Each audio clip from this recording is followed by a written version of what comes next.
Okay, thank you, Amber. Thanks. Anything starting with Bruce on your side? You got anything? Mike? Nope. Anything?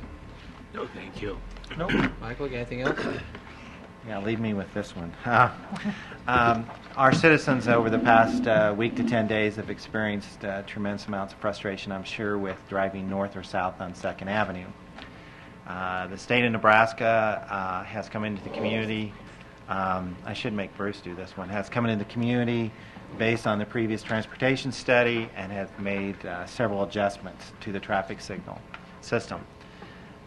It's kind of the good, the bad, and the ugly. The good is that when you're going north and south, if you hit a green light, you have a pretty good chance of hitting a green light the entire way.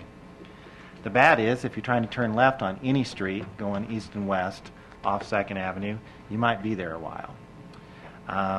The ugly is the other night at 5 o'clock in the tournament when cars were backed up about 3 blocks south of the viaduct trying to turn left to go to the the wrestling match. So we're quite concerned about this. We need to revisit this issue with the state. If you recall, it was our study, Olson study, correct, Bruce? Yeah, it was a joint study. Joint study. But they're, at this time, which that study was done a while ago, are implementing and making those timing changes. The struggle is it does improve north-south traffic, but it does make it fairly difficult. And our concern is that in Kearney we already have some experience with vehicles turning late, going left, out of some frustration on 2nd Avenue, and now it has got tremendously worse. So there's some traffic safety concerns that we have, and we don't know where the balance is. It's back to that question. Do you balance the left turn, we don't stack so long, or do you balance going north and south? And I'm sure some of you experienced that situation, seeing how this has worked. Well, I had a pleasant experience this afternoon coming south by 39th Street because now we've got that construction up there, and this is something going forward as we shut East 39th Street off. We need to really take a look at that because we need to do something different with our turn signals there so that we can get that traffic going. Because right now it was backed up quite a ways going south because you're limited to one lane. And you just can't rush 2 lanes. And right now, they really very seldom will be limited to one lane. Most of the work they'll be doing is off the roadway. There have been a few occasions, so that's why it's hard to adjust the signals temporarily. We'll get to 39th here in a second, but just wanted to see if there are any questions that you might have or concerns, or maybe you haven't experienced that. Last Friday night, I did experience that. When you say 3 blocks south of the viaduct, they have to remember the viaduct is 7 or 8 blocks south of Highway 30. I know. So that line was over 10 blocks long, and they allowed 3 cars through at a time. Correct. It was a monster.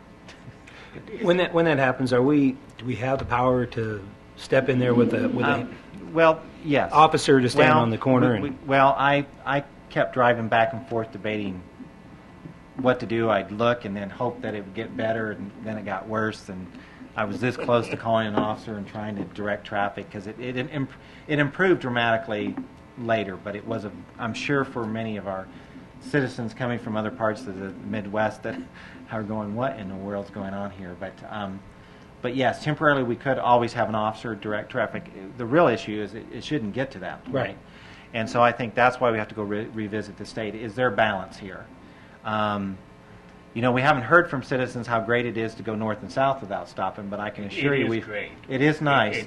But we have heard from the others. And Councilmember Kearney's right. It's about 3. And you can imagine, how deep these get back coming south over here. It's 12, 15 cars deep. And it used to be you'd get 8 to 10 or whatever through there. And now you might be sending 2 or 3 times. So we need to meet with the state and see if can you make it kind of good to go north and south and kind of good to go left? I don't know where the balance is. This is based on the study, and the number one complaint you always used to hear was, why can't we just go once we get green? Why can't we just keep going? Well, you can now. You can now, okay. but don't turn left.